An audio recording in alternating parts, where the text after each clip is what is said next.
Şeytan Soytürk Şahı'nın eteği altına sığınan Abbasi halifesinin cahil müminleri nasıl bir gaflete düşürdüğünü görmez misiniz? Alamut'un gerçek müminleri dine hıyanet eden bu şeytanları yok edecek. Ve o zaman her biriniz cennetin kapısından benim rızam ile geçeceksiniz. Unutmayın, sizler bu dünya için değil, ahiret için yaratıldınız.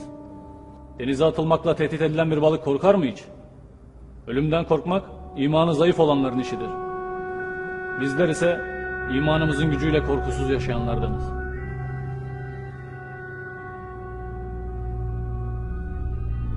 Yakup.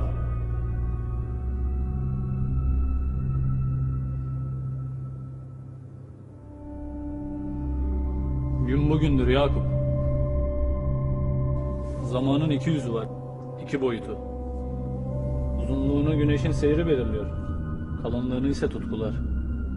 Bu tutku ki kimilerine cehennemin azabını, esas müminlere ise cennetin keyfini sürdüren. Göz açıp kapayıncaya dek geçen ömrünün en kıymetli, en uzun günü seni bekliyor. Geceleri bu anın rüyası, gündüzleri ise hayaliyle yaşadım Haşmetli Seydunam. Seyduna Hazretlerinin koyduğu yasağa ihanet etmek istemem. Sen artık hak edenlerdensin.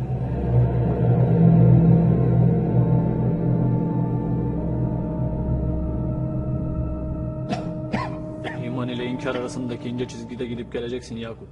Peygamberler dahi bu imtihana tabi tutulmuştur. Yakup değil miydi evlat acısı ve ihanetiyle belini büken, gözlerini yitiren? Ama Yakup'tu sorduklarında ben üzüntü ve tasamı yalnız Allah'a şikayet ederim ve Allah'tan sizin bilmediğiniz şeyleri bilirim diyen.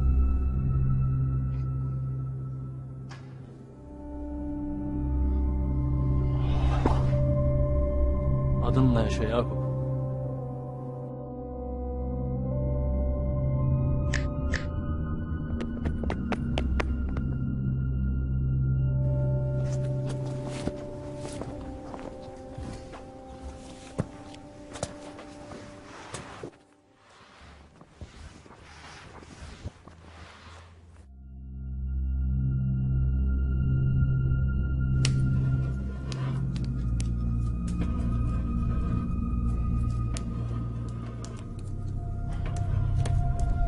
Neredeyim ben?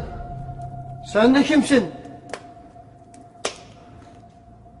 Bilmez misin Hasan Sabbah'ın bir fedaisi var karşında?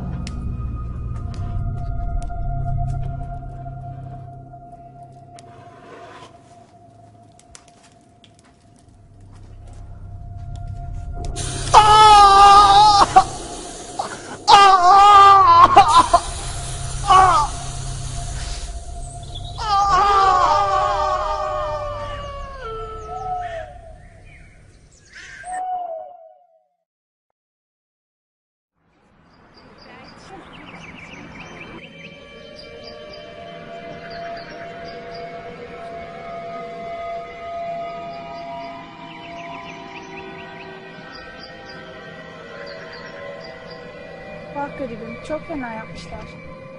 Epey de yakışıklıymış.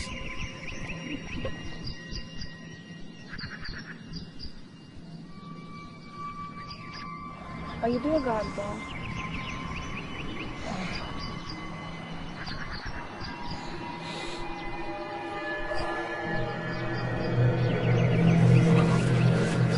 Sara, misafirimizin üzerine giyebilecek bir gömlek getir. Yarısını temizlemek için de bir parça bez. Tamam Meryem. Siz ikiniz de yiyecek ve içecek bir şeyler getirin.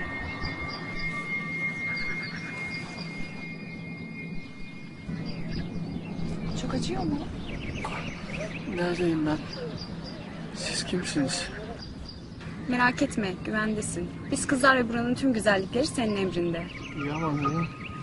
Çünkü burası senin cennetin. Keyfine bak. Buradaki her şey senin hakkın. Sen artık hak edenlerdensin.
Özür dilerim efendim.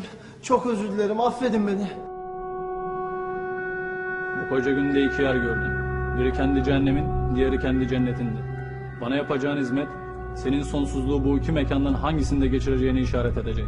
İster görevini layıkıyla yerine getirecek ve cenneti sonuna dek hak edeceksin, veyahut imanın zayıf gelecek bu iş için ve cehennemde acı çekmeye mahkum olacaksın. Sizi utandırmayacağım efendim. Allah'ın izniyle bu davaya en iyi şekilde hizmet edeceğim. Yarın senin için imtihan günü. Git ve iyice dinlen. Sabah oluncaya dek yarını düşünme.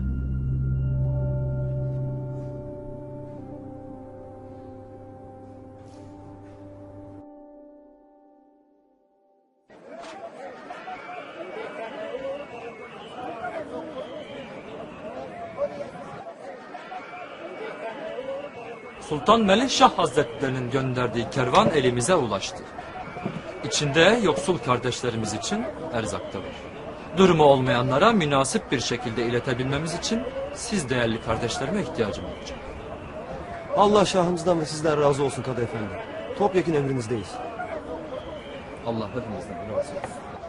Mustafa, namaz bittikten sonra arkadaşlarını topla, sofra kurup biraz sohbet ederiz. Tabii efendim. Bu sıralar gençlere çok dikkat etmeliyiz. Sapkın Hasan kendini peygamber ilan etmiş. Gençleri alamuta çekerek sapkın davasını güçlendirmeye çalışıyor. Gençlerimizi korumanın tek yolu onlara ilim, irfan öğretmektir. Ben müsaadenizi istiyorum.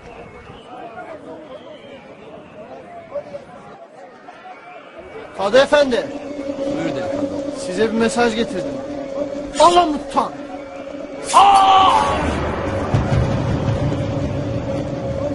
Doğru yol Alamut'tadır. Hasan Sabbah peşinden gideceğiniz adamdır. O sizin peygamberinizdir. Yakalayın!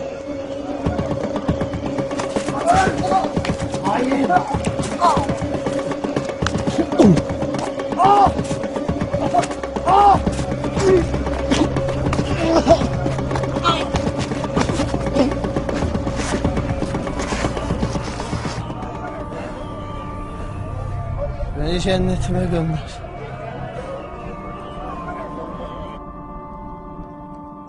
Eylemlerimiz ibret olsun diye halka açık yerlerde herkesin içinde gerçekleştirmeliyiz. Böylece bir kişi öldürürken 100.000 kişiye de dehşet saçarız. Sadece öldürmek de yetmez. Ölmeyi de bilmek gerek. Çünkü öldürerek düşmanlarımıza korku salarken en cesur biçimde ölerek de kalabalığın hayranlığını kazanırız. Ve bu kalabalıklardan çıkan insanlar gelip bize katılır. Ölmek öldürmekten daha önemlidir.